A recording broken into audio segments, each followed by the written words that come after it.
All right, now that we have them through the eyelets, we got equal amount on both ends, what you want. You take that, you get to the end, you just want to crimp it real tight, like this. That should keep it from unraveling. You take it through the other end and do the same thing.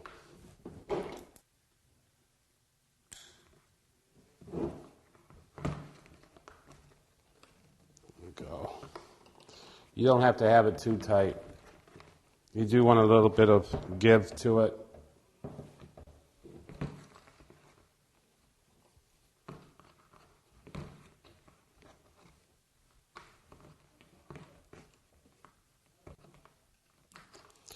Now it should be ready to crimp that end.